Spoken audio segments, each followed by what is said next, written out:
Welcome to Latino Talk TV from Houston's East End, the Houston media source. Today we're going to talk about political activism. But before we do that, let me introduce our guest here, Mr. Ray. My name's Raymond Reese. I'm director of El Gato Media Network. Javier Perez, guest host here on Latino Talk. Claudia Miranda, Deputy Director of EGMN. And I'm Cody Pogue. I'm a professor of history and government at San Jacinto College North Campus. And before we get into political activism, we have some current events that we want to talk about. I'm sure you all have heard about the Boston Marathon and the bombings that we had. It's a tragic story. We had a group of those 27,000 people that were in attendance at the marathon, and to have 2 bombs go off, that says that we're not safe anywhere. What are your thoughts? I think it's really tragic. I just ran my first marathon in January, and you can't meet a bunch of most energetic, positive, healthy, people in a group of marathoners. And the Boston Marathon are the elite of the elite. And to have something like that happen, in kind of like a safety zone, it's just tragic. It just shakes you kind of to your core. Javier? Well, I tell you, it's such a sad situation. I mean, it just, I guess they're starting to move away from targets just in New York City, I think this is just the beginning of a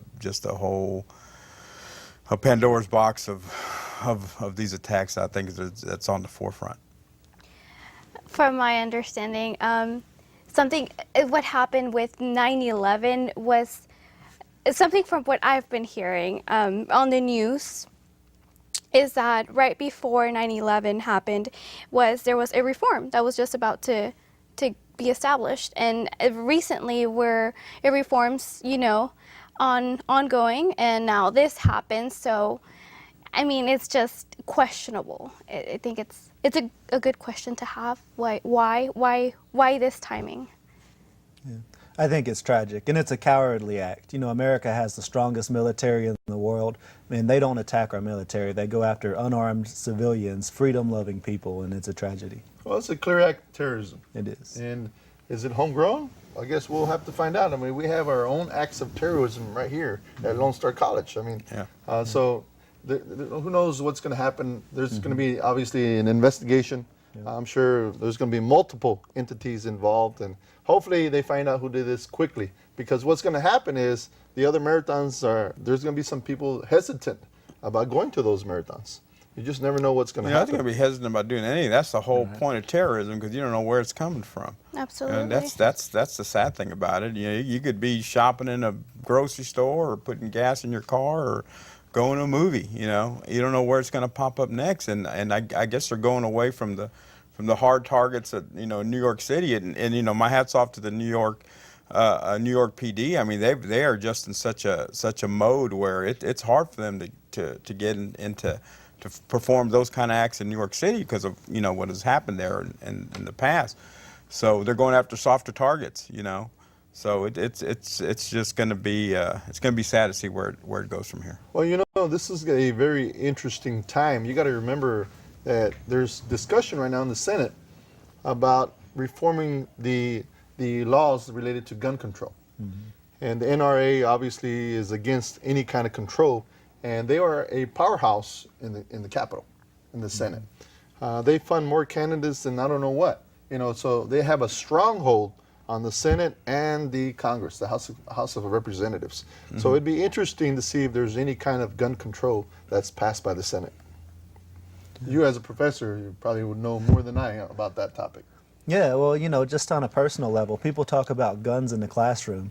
And, I grew up around guns. I'm a country boy, so guns were a way of life growing up. But it wasn't until one day when I gave a student a 0 and saw a student freak out for the first time that I was like, man, I'm glad we really don't have guns in the classroom. So, we need to do what we can to, make sure only people who can handle guns are allowed to have them. And I support background checks and all of that sort of thing. But isn't it amazing that we have all these gun shows that you can actually go and buy a gun and you don't even need an ID. Right. You just go in there and give them the money. That's really what they care about, is making money. Yeah. Mm-hmm. And I'm not saying everybody's like this. I'm saying, but it's possible to go buy a gun at a gun show. You know what, Cody? And you said something that kind of stuck with me. You said that you glad there aren't guns in the classroom. That's But right. what about a gun to protect yourself? You're being the instructor. I mean, what if this guy freaks out, pulls out a knife, but you have a handgun, you have a concealed handgun license. And before you answer that, let me tell the viewers who you are. You're a history professor at San Jacinto College, North Campus. And so obviously you're around kids, and Right. when I say kids, I mean college Grown, students, yeah. and you're around that environment all the time. So with that said, now you can answer your question. Well, hopefully that Yeah. wouldn't happen. But And it'd be scary, but Yeah. just to say, because just thinking about it, just put another edge on it, is that what happens if you're a teacher and some kid goes nuts because he got a 0 on it? I mean, if you had it, would you use it, or you wouldn't want it at all? I wouldn't want it at all, because that kid that goes nuts because of a grade, you don't want them to have a gun. And if Well, I'm not talking about him having a gun. I'm talking about you having about the me gun. having a gun, Yeah, I'm talking about you having the gun. Well, because then you have, all of us professors aren't as there as we would like to be, So you don't you want trying the to say? crazy professor to have a gun either. Because I only wanted Ben Mendes' class, in his math class, I sure wouldn't want him to have a gun. By the way, I used to teach at the college, just Okay. FYI. So no, it's kind of interesting that you have a different perspective. You're from the country. I would Right. expect you to say it's all about having guns, but you said just the opposite. No, we need responsible gun ownership. Okay. We want to keep guns out of the hands of the people who are irresponsible, Okay. and make sure that responsible people can still have guns. So, do you consider a person that has a concealed handgun license a responsible person?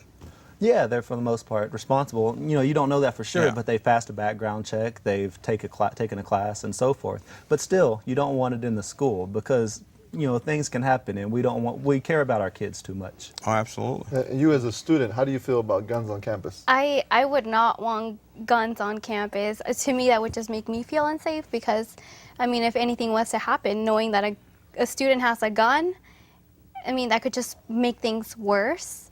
Can you imagine a college party? Everybody's drinking, and Exactly. the kids have guns. That would not be safe That at would all. not be safe. But what about if there was what would you think if there was an armed teacher I wouldn't. that had a concealed? So, how would you feel if you knew they were there, you just didn't know who it was? You had a teacher that had a concealed handgun license. In that case, I feel like students would be more alarmed, and they would possibly not do the things they were to do if they knew who had the gun. So I think that could work out to some extent. What I think is interesting, if you there was a poll recently released, and that a lot of NRA members are actually more closely aligned to Obama in terms of their views on guns, as opposed to the NRA's current stance. But they still said the NRA best represents their interest. So there's kind of a divide there in the way they think about guns and their view about guns, even gun owners. Well, the NRA is really adamant about being against gun control, and I find it kind of ironic. The NRA is always going to be far right on this issue. Yeah. They don't want no change because they're not going to give an inch. Yeah. So they're going to fight every issue on guns, tooth and nail. If you look at CNN or Fox News on the national level, you see everybody talking about the NRA. Okay, what I would like to see is the NRA actually come out on TV and talk about these issues versus being behind the scenes and using the congressmen and the senators as puppets. I want to see them out in the front and talking about these issues. Yeah. I mean, would you love to see that on all these issues, all these different PACs that bringing up all these? They're not going to do it. They're going to hide behind the public officials who they support. That's just the way our system is. So let's talk about the stabbing at Lone Star College that happened recently. It was 14 people that were assaulted. And by the way, the young man that was charged is deaf. I didn't realize it until today when I read this. Did you realize he was deaf? No, I didn't know about Okay. And apparently, 2 years ago, he had disappeared, and the parents found him living in a tent on campus. Yeah. Wow. So obviously, the kid has some issues there. So I don't know what to say about these stabbings that are going on different college campuses, but what can we do differently to make it safer? Well, to start with, I think it's good that that guy didn't have a gun. Because what was it, 14 people? Imagine if he had had an assault weapon of some kind. It would have been a lot more. But I do think, we need to invest more in mental health. That's something that's often left out. I think that that's important. I think that's going to be key. If they really want to start, that's where they need to start. Yeah. Check on these mental health, not just throw these people out. As soon as their insurance is out or whatever, as soon as there's a certain limit, boom, they're out in the street. That's where it starts in mental health. Right. What raises a red flag for me is the parents found him on campus in a tent. How come security didn't find him on campus in a tent? Where was security at? Good question. I think security had allowed him or felt bad To for him, or live? they let him sleep Oh, in wow. a tent. I think that's what the thing was. But then it goes back to my deal. What if you would have had a concealed handgun license who could have stopped the carnage for it, after one or two people got hurt? Well, I don't think this is the last time we're going to hear about No. campus shootings or stabbings. I think we're going to continue to hear more of this. And it's unfortunate, though.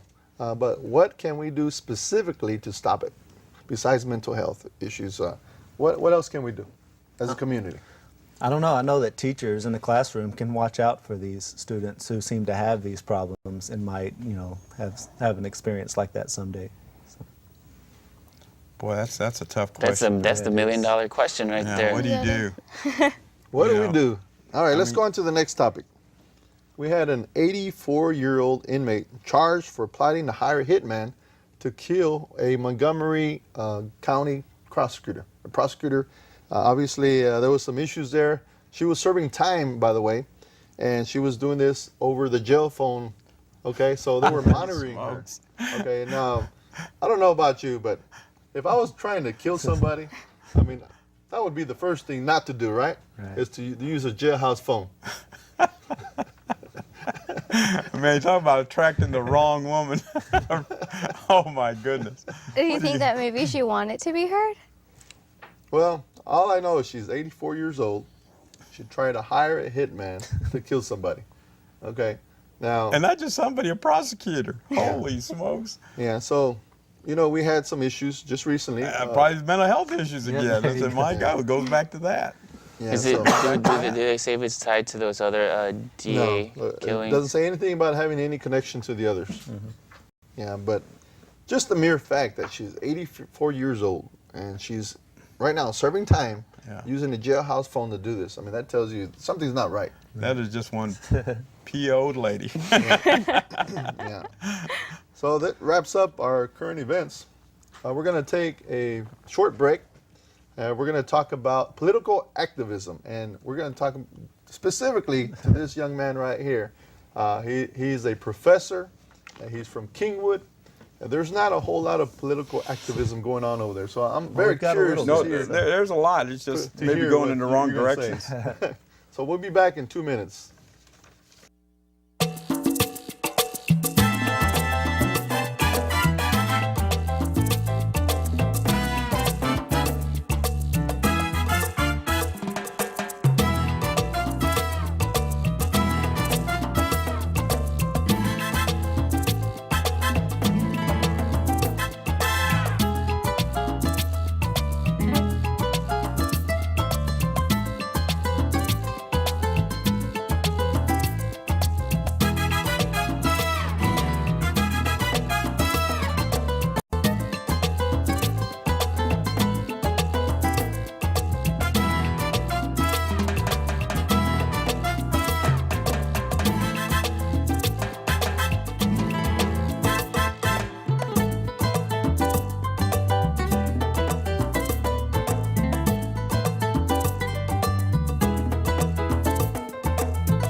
Welcome back to Latino Talk TV. And by the way, this is a live television show. So if you want to communicate with us, we have a telephone right here. The number will be on the bottom of the screen. You can call at any time and take part in this discussion. So we have Professor Polk, and he's a professor at San Jacinto College North. That's right. And you're a history professor. Yeah, history and government. By the way, you look very young. How old are you? I just turned 30. Oh my gosh. Yeah. So we have you have a PhD, I'm assuming. No, a master's. You have a master's, Yeah. okay. But either way, You're a very young professor, Thanks. very involved in the community, Yeah, of course. political activist. And how would you define your role in the community? My role is to change the world as much as possible, make it a better place. That's my goal. Okay. You know. And so, what are you active about? I mean, what are the main issues that you really consider important? Well, my biggest issue is education. You know, that's why I became a teacher. It's why I became a professor. I think having an educated society, that's the key. Having a society that's based on rationalism, that actually thinks. And, you know, I think we got to educate our kids in order to continue to have that. Okay, just for the viewer's sake, are you a Democrat, Republican? I'm a Democrat. Vegetarian? No, not a vegetarian. I'm a meat eater. But I am a Democrat. Okay, Democrat. Okay, Yeah. hardcore? Pretty hardcore. Okay, so you go Democrat regardless. Oh, not always. So you go both ways. Well, What's your background? I mean, as far as how did you grow up, where'd you grow up, things like that. Well, I grew up in Sheldon, which is in the East Harris County area. I grew up there, went to C.E. King High School, but I had grandparents who lived up in Huntsville. So while I spent my weeks in East Harris County, my weekends were always on a farm, you know, growing things, playing with the cows, all that Yeah. sort of thing.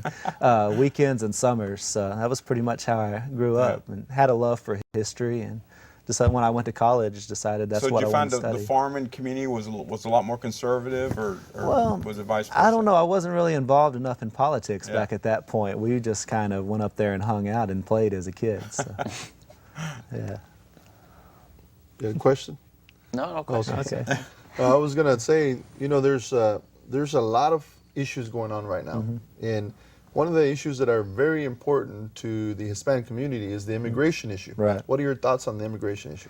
Well, you know, the immigration issue is a complex issue, right? And you have so many people who they've come over here as children through no fault of their own. They didn't choose to break any laws, but they happened to be born in another country. They spent their whole life here. They went to American schools. By all other means, they're pretty much Americans. And now they're facing deportation if they get caught and that sort of thing. So I was a big supporter of passing the DREAM Act, and now I'm hoping that what is it, Gang of Eight or whatever, the senators can come up with a good immigration plan to fix it. great. Led by Rubio, the Gang of Eight. Right. That's Yeah. good. Rubio. And what are your thoughts on the immigration issue? I agree. I think that a lot of students didn't have the choice to be here. So I do agree that they should be allowed to continue their education because, I mean, at the end of the day, it's just going to help our community. Okay, let's talk about another issue. What are your thoughts on providing visas for the ones that were not born here, that have been here, let's say, 10 years?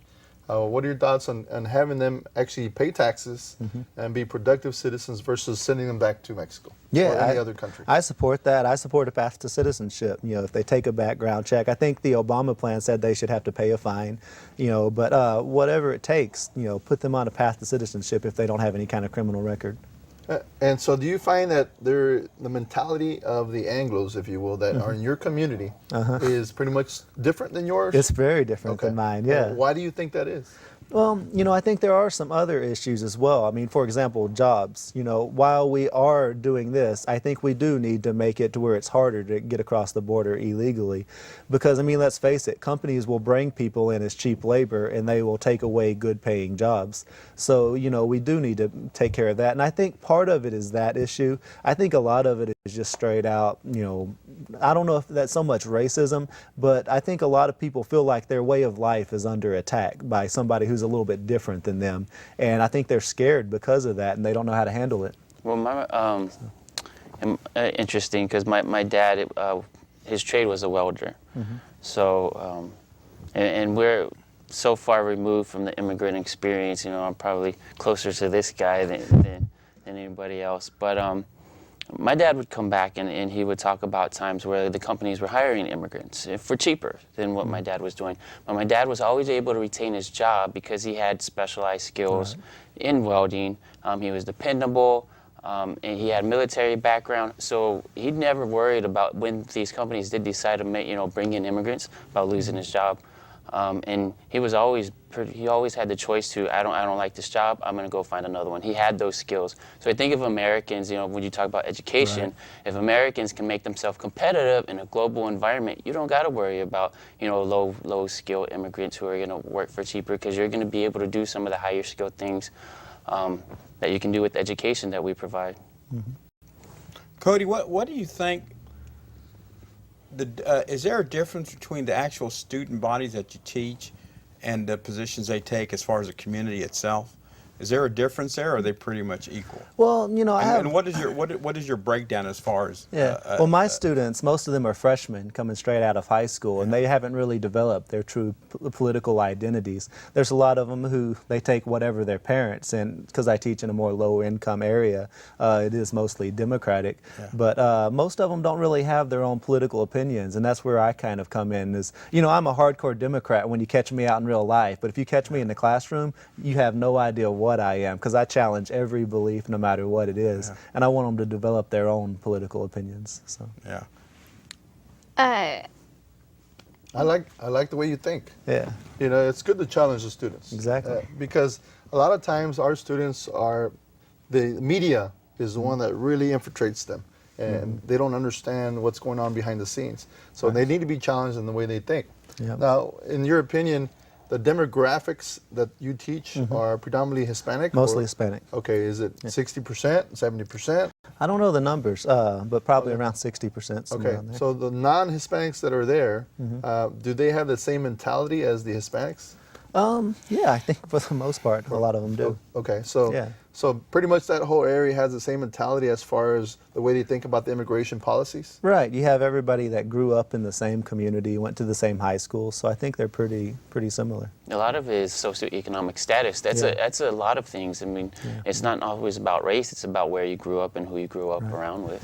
But Claudia, what are the college students? What are keeping college students from being political activists? As students, I think a lot of it has to do with just being students, being overloaded with schoolwork or extracurricular activities that limits them from actually being out and active. So I do think that You know, my day was exactly the opposite. We were a lot more Right. politically active. I mean, I was elected or appointed a precinct judge at 19, just days after my 18th birthday. And my group, my circle, I mean, we were trying to go out there, and you know, to this day, you know, we're still trying to change the world. Yeah. You know, I think So- a lot of it is what kind of issues are you facing? I mean, if you're going to get drafted and go off to Vietnam against your will, if you don't stand up and do something, I'm not like then, Vietnam, old you know, man. You know? Korea War. But, you know, I think there's just so much that's really college students today. There's just so much other environmental tugs and pulls on them that man, that's where the real battles are. Well, I will tell you this. You know, the way that you can get politically engaged now is totally different than what it used to be. Yeah. I mean, I can stay at home 24/7 and be politically engaged. They have virtual marches now. You don't even have to go march in the streets. You can march from your computer. Well, there you go. But still, it doesn't make up for what you can do on the streets. Yeah. yeah, agree. like for instance, for me as a student, the way I follow things is through the media. I follow a few Facebook politicians, Twitter, and That's dangerous, though. Is You know it? that's dangerous because what's happening is you're getting one person's view. That's right. no, but Okay. following multiple people, Okay. getting everyone's how they see things, getting everyone's point of view, not just Yeah, but one when in you're watching the particular. news, you're hearing whatever station that is. Yeah. You're hearing their view, and you're not Absolutely, I necessarily agree. hearing what's going on behind the scenes. As an editor in the media world, if you will, I know many friends. Valdemar Rodriguez, one of them, have filmed. They see the whole picture when it comes into the newsroom of what was taped, but then whoever the manager is at the time dictates, okay, we're going to take this little piece, and we're going to take that little piece, and take that little piece. But you don't get to see the whole show. So whatever piece they pick, that's what the people get to see on TV. And of course, some people are manipulated in the way they think. So it's kind of interesting to see how media works, Yeah. especially during the presidential race. You can tell which networks are with who. It's just the guests they bring on the show to talk about the presidential race and so forth. So right automatically you can tell. Right. And it's true here locally as well. I'm not talking about the lower level races. I'm talking about the high level races here in Houston, Texas.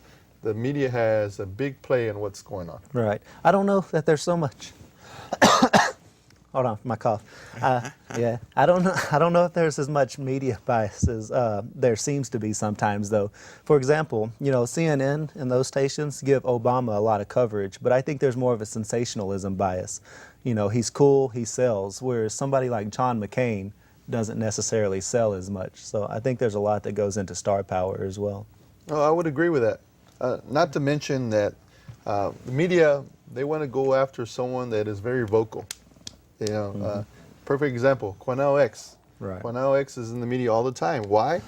Because he's vocal, and there's confrontation sometimes, and the media loves confrontation, regardless of who it is. They want to be right there for the confrontation. And it's unfortunate sometimes. Well, media is a business, so that's what people have to understand. They have to make money, and you make money by page views and clicks and newspaper subscriptions. So that's part of the reason why the most vocal person. They also cut back on staff. So who's going to seek out the media? The most vocal people. So and kind of getting back to like students, a lot of the students, Claudia is a media student, so in order not to jeopardize her career, she can't be politically active. So there's a lot of college students who also, choose not to be politically active because they want to have certain ambitions, and all of that kind of plays a part in, in Too late. in She's everything. already going to be precinct judge. I've already convinced her to run for precinct judge. No, but let's talk back about political activism in general. Now, the students in your class, do you require them to participate in the political scene? During election season, yes. Yeah. So it's like extra credit or? Oh, well, in the past I've made it extra credit. I'm actually thinking about making it mandatory to work for some political campaign next election season. You know what? I agree 100% with that, Yeah. because until you hit the ground running Right. and understand what goes on behind the scenes, Yeah. you will not have a clear understanding. idea. Right. Yeah. So my hat's off to you for Well, making thanks. that happen. When I used to teach, I used to encourage the students to get actively involved, and I would give them extra credit if it was possible, because it wasn't always possible. Just to get involved with nonprofit organizations, community outreach events, cleaning the neighborhood, anything that would help them understand the bigger picture, because as you know, there's a lot of moving parts in the community, and if we can get in there and understand what's going on in the community, the better they are Right. as individuals. Yeah. Javier, wouldn't you agree? I would. I certainly would. But I tell you, I think. I mean, it is the climate has changed so much as far as students. They're being bombarded with so much information. Mm-hmm. How do you as an educator? How do you put them on that path? And I know you. I know when me and myself and Ben we're involved in the NHPO Leadership Institute, and we try to put them on the path of activism without directing them politically to Right. one or the other. We said, man, you know what? Whatever you want to do, just get engaged. Right. And how do you find that? I think the big thing is just to teach them how to think critically. Yeah. We go all the way back to Socrates and look at the greatest thinkers, and we challenge the greatest thinkers and say, what's right about them, what's wrong about them, what do you think? And then we move it to the current situations and say, what do you think about this? And I think once they really understand the issues, I think this generation I think they are willing to get involved. I think, like you say, they're too overwhelmed. They don't understand all of the issues. And once they think about it, I think they do actually start getting involved. I mean, I look at Jordan over there in the room back there. Young guy. He's probably, 27 years old. He's our Anglo. producer, Jordan Harris. Yeah. He's watched probably at least half of our shows, if not more. Oh, more than that. Yeah. And 90%. And he's probably learned a lot from these shows, because we're always talking about issues. We have a lot of guests on this show. But I look at him, and I think he's a perfect example of a Houstonian that is somewhat informed, not totally informed. He's on the outskirts. He's just listening, but he's not in the trenches, okay? But he's come a long way. I can see in these past 3 or 4 years, he's matured a lot. And now he's the big dog. He's our boss now. He's the head guy. He's the head guy now. But congratulations to him to getting involved in the community. And by the way, our staff does not get paid. Yeah. Yeah. Well, Jordan probably makes $100,000 a year doing this, but doesn't tell anybody.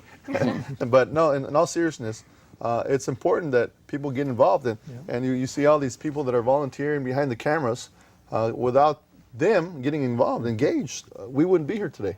Yeah, So hats off to them. absolutely. And your wife, of course, Ms. yeah. Pat Bettis, been here for a couple of years, Yeah. volunteering every Monday night. So if you want to volunteer, this is a great place to volunteer and learn about the issues. Unless you're with the Tea Party. Don't- So let's go back to your student population. Okay. How do we get them more engaged, if you will? I know you talked about having extra credit and all that, but what is the key to inspire them to get involved? Well, like I said, during the 1960s, Vietnam got people involved because that was an issue that affected them personally. And I think if the students understand that issues affect them personally, I think then they feel that they have a reason to get involved. Right now, you hear the big debates about Social Security and Medicare and that sort of thing, and they don't think that far in the future. Nobody really does, right? Well, Javier does. Yeah, I'm almost there, dude. But I think when they find issues they really care about, immigration being one of them, I think they really do get activated. Well, obviously the issues are important, and we just saw a rally. Cesar Espinosa Cesar just Espinosa had a with- rally yeah, last week yeah. about Sure did. immigration, and I imagine he had like 1,200, 1,300 people there. That's right. So, and they were young students that were engaged in the whole process. So it was good to see the young folks getting involved. But that's an issue that affects them directly. We're talking about the Dreamers and everybody else Yeah. involved in the immigration issue. So, what other issues do you think that we can get more people involved in? Well, immigration to start with, but also every young person has at least one gay friend, right? So gay rights, I think, is a big issue for this younger generation. Well, let's talk about gay rights. All right. Are you for gay rights? Absolutely. Same-sex marriage? Absolutely. Okay. Yeah. What are your thoughts? Whatever people want to do in their own house, then that's all of them. I don't think the government should be sticking their nose in other people's business. I'm ready to come out. You ready to come out? I'm coming out. No, The Pat's over there all worried. Actually, she's worried. Actually, it's really amazing how this thing on gay marriage, how it turned so quickly. Yeah. When it first came out and they had the Defense of Marriage Act and all that, so, I'm thinking about, defend marriage and this and that. And then I really started thinking about it. I said, man, you know what? I said, in my mind, I consider marriage a religious, a religious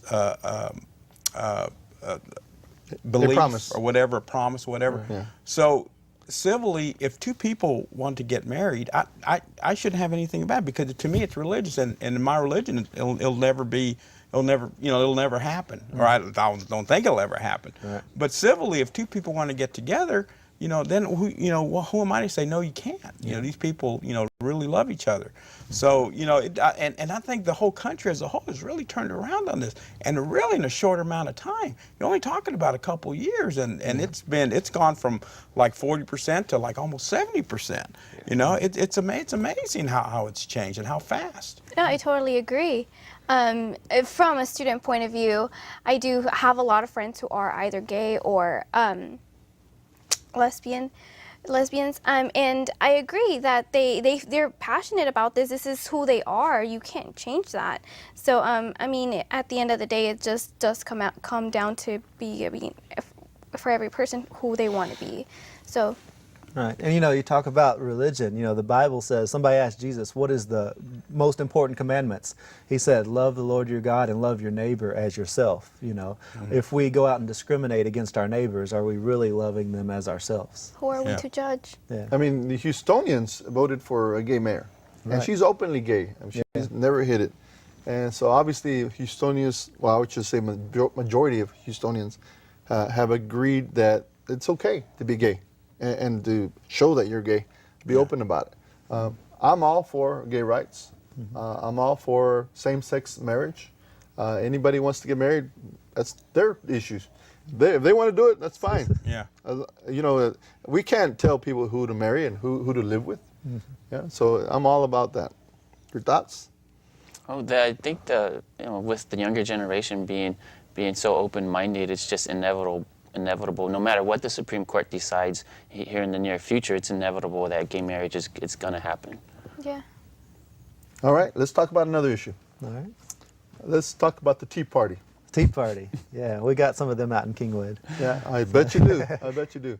Now, the Tea Party the way they present their issues, obviously it's more controversial than anything. Right. What do you teach your students about the Tea Party? Oh, You know, we, real quick, also, do you have a lot of students that are Tea Partiers or no. align themselves with the I Tea don't. Party? I don't think I've ever had one Wow. that said that. So Well, we got one in the studio right now, okay. so I'm sure his ears are perking right now. I'm looking around. Who are you talking about, man? Well, you know, we teach about how it's a movement that come out around 2009, and they were for small government and issues like that. Really a branch off the Republican Party. And, you know, we teach basically what it is, a non-biased viewpoint. And, you know, if students want to believe that, that would be great. We even brought libertarian vice presidential candidate to come and speak at our school last year. And, you know, some of the students really bought into some of the stuff that they said. So, yeah. So what kind of things are they saying that entice the students? Well, for that, legalize marijuana, you know, that sort of thing. Gay marriage. Dude, yeah. Yeah. And, you know, hey, I could totally get on with a lot of stuff that libertarians say, but then when they turn around and say stuff like get rid of the FDA and get rid of the EPA and do away with minimum wage, it's like, you know, Yeah. are you really serious about this? Yeah. So getting back to the Tea Party. Now, obviously, the Tea Party momentum has gone down. Right. Yeah, I think 2 years ago they were peaking. I mean, you heard a lot about the Tea Party Mm-hmm. movement and people being elected, the Tea Parties, that is. And this time around, I didn't hear a lot about that. Was it my impression Well, only? they got Ted Cruz elected. I said, my Well, goodness. They're Ted still Cruz out there in Kingwood, is one of the main ones, yes. But overall, I didn't see a big momentum of Tea Parties. Am I wrong? Well, I don't know. Out in Kingwood, I felt like I was surrounded by Yeah. them. So, Okay. yeah. Well- I was running for a political office, and I was out at the library campaigning, and it was me, my opponent, and about 15 Tea Party people. So Yeah. So you were outnumbered. I was outnumbered. Okay, Yeah. so what percentage did you lose by? Oh, I got 30%, and he got around 70%, And- which was actually good for that district. Yeah, So, that's not bad Yeah. for out there. Right. Absolutely. So the Tea Party is alive and well in Kingwood. It is. Yeah, I but think we're it's alive working. and well all over the state. Yeah. But you Yeah. know, something about Kingwood is I go out and I campaign and I do activism, and I always have people come up and they whisper to me and they say, I'm one of the 3 or 4 Democrats in Kingwood. And I've had like 200 people come up and say that, you know. And with our numbers, we believe that there's probably just as many Democrats as there are in Kingwood and Humble and all that area as Republicans. It's just one group goes out and votes in every election. One group's really loud. The other hides in the shadows. So. Well, I think winning or losing in the Republicans' case nationally has a way of changing your mentality. So once the demographics start shifting enough in Texas, where the elections are going to start being influenced and Texas goes to a purple state, I think some of those viewpoints are going to start being more moderate as opposed to Tea Party extreme or something. We're going to take a quick break. All right. When we come back from our break, we're going to talk about city politics. We'll be back in 2 minutes. Tea Party alive and well in Kingwood.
Welcome back to Latino Talk TV.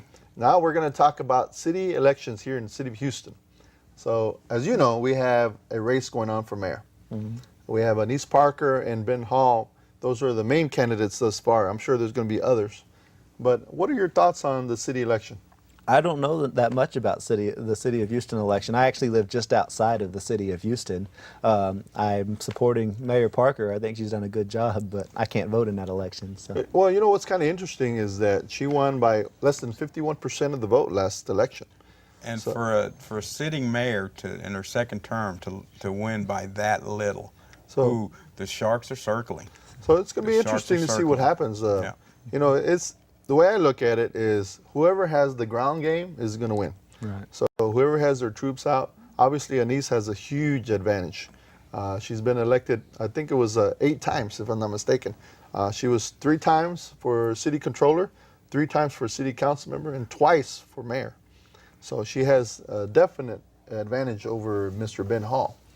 Now, the way I look at it is if you have the key people in the city representing you and hitting the ground game, then it's a game changer. So we'll see in about 4 or 5 months what happens with the ground game. I tell you, Ben, one thing that really kind of amazed me is how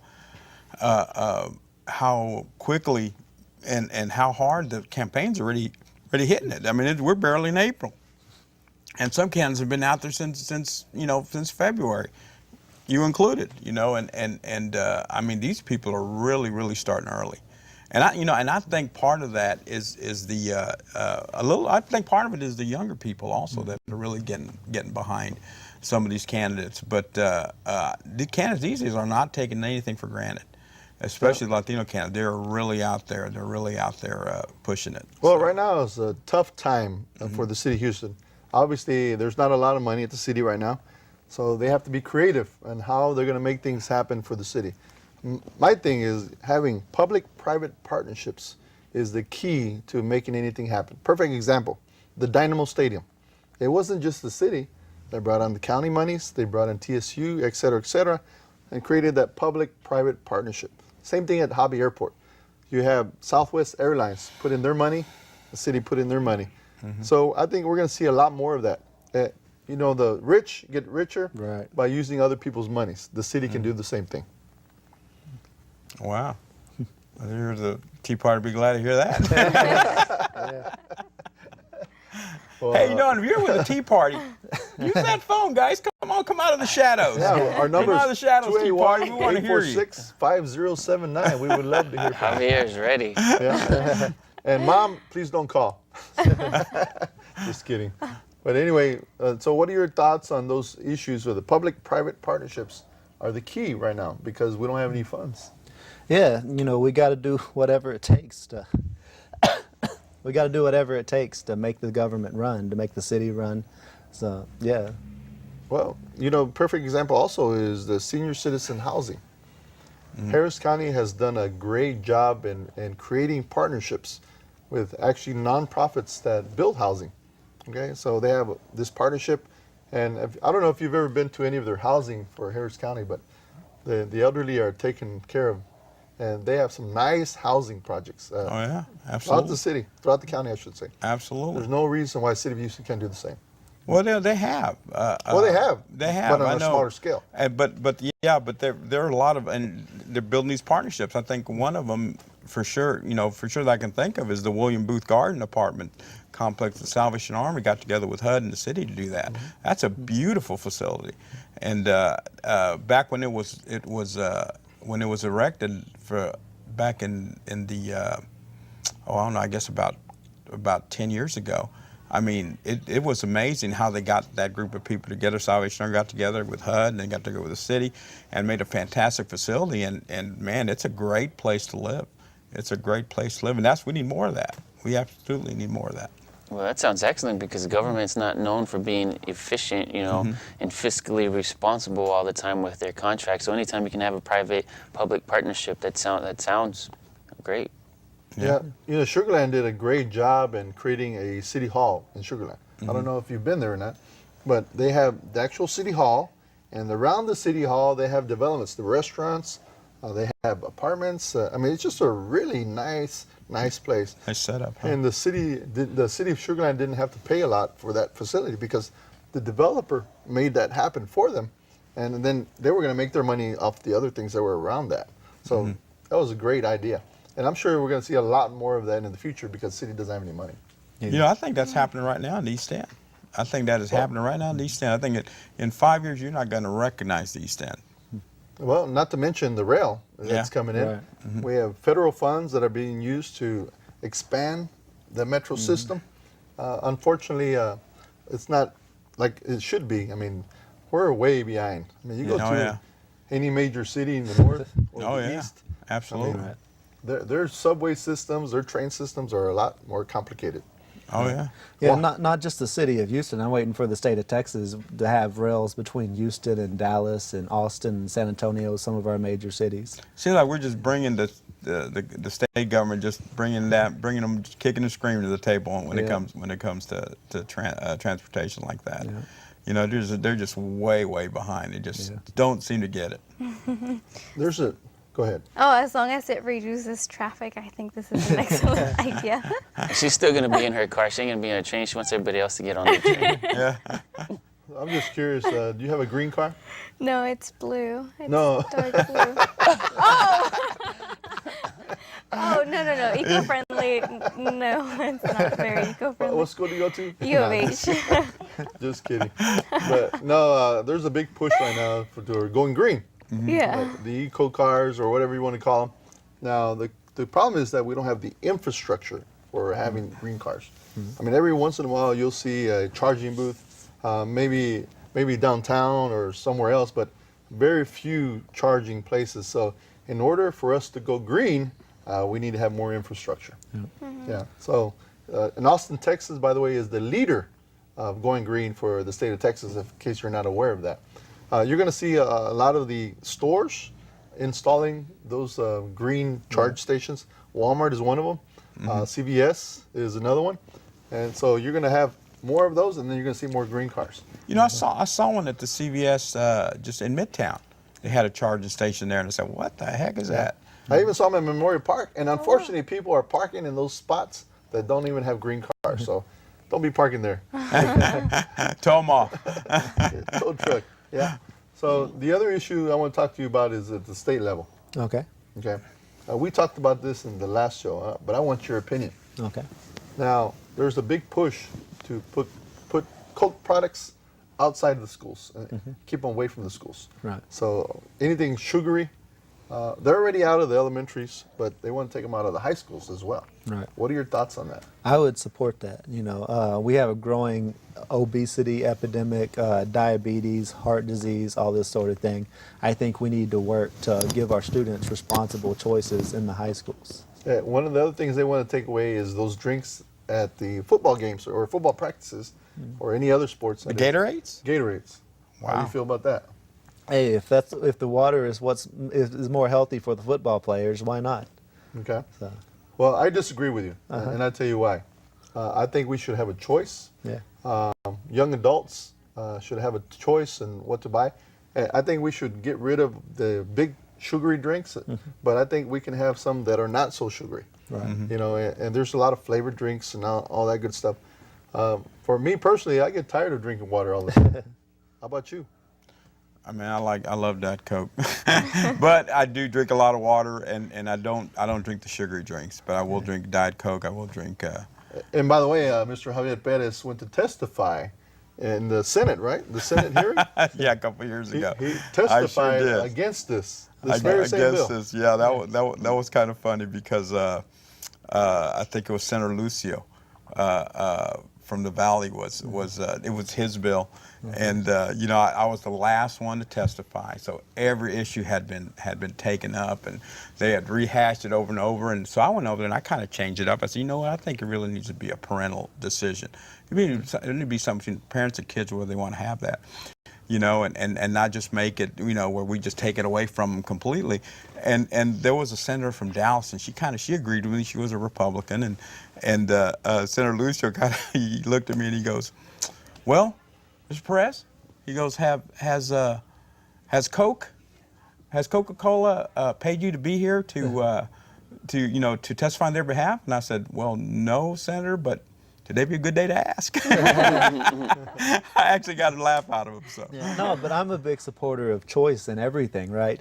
But when you were in school, when most of y'all were in school, y'all had a water fountain, right? And that was your choice, and y'all turned out pretty fine. You got to have a choice between a Coke or whatever when you went home. But in school, they had the healthy choice. You got a water. So I think it worked good for older generations. Yeah. I think it'll work good for a younger generation too. I don't think they're giving the students enough credit in terms of, from all the students I see coming into college, I think this is the most fit generation. I mean, they're really into the water. They're into exercising. They're into the mud runs. I mean, even my generation, we weren't really into that. We were into the Cokes and the fries. But now, I mean, when I'm sitting with my college students, they're drinking more water than I am. So, I mean, I think the messages are starting to come through, now the healthy choices. Just give them those choices in high school as opposed to taking them away. And then the other issue that's coming around, and it's Senator Dan Patrick that's bringing it up. Your buddy, right? No, not hardly. He wants to get rid of classes. What do they call it? Mexican American Mixed Studies American program? Studies. Ethnic American studies Studies? program, ethnic Yeah, studies. Ethnic yeah. studies programs. Yeah. What are your thoughts on Well, that? let's say that if he did that, right? When we're in graduate school, we go and we study history and we specialize in an area. My personal specialty was political and religious history, and that's what I know about. But if someone goes and specializes in Mexican American history or African American history, that's what they know about. So call the class whatever you want. If the teacher is their specialty is African American history, that's what they're going to teach mostly in the class because that's what they know. If it's Mexican American history, that's what they're going to teach. So changing the name of the class won't really make a difference. And I support Mexican American history, African American history, because every student should have people they can look up to. And if all they have to look up to is these white people who don't look anything like them, that makes them feel like they can't do the same things that George Washington or Thomas Jefferson or someone else can. They need to be able to say, oh, that person looks like me. I can be like that person. I like you. Oh, I like the way you think. thanks. Yeah. Your thoughts? Well, Cody, one of the things I'd like to ask you, since you grew up probably in the boom of the Latino explosion. Yeah. When I was in college in the 70s, in the late 70s, we were talking about maybe 14% of the population. Right. Now, we're almost 45%. What Depending on from who you ask. you being an Anglo, from the outside looking in, what have you seen it, and what do you think about the growth? Where do you think that's going to take us? Well, I don't really know because I grew up and it was just my friends. I didn't, I wasn't in third grade saying, oh, y'all are different and y'all are different. It was just my friends. And I grew up with that. Now, once I turned 18, I found out that some of my friends who had been my friends my whole life weren't legal like I was. They couldn't get a driver's license. They couldn't go to college. They couldn't get a job. And I mean, some of them are still facing those problems 8 or 12 years later after graduating high school. And where do I think they're going? I mean, I think Hispanic are going to keep growing, and I look for citizenship coming in the future.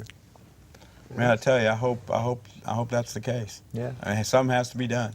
Something has to be done. Well, as our population starts, our demographics start increasing, you're going to start seeing the, third generation Latinos, are going to think vastly different than first generation, and those They already do. And those allegiances are going to start, showing more.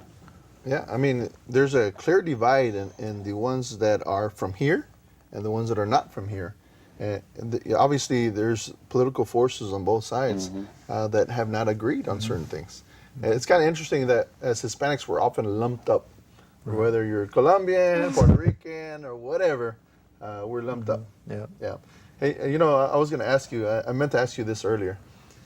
The census, for many, many years, did not categorize Hispanics as Hispanics. We were considered white. Right.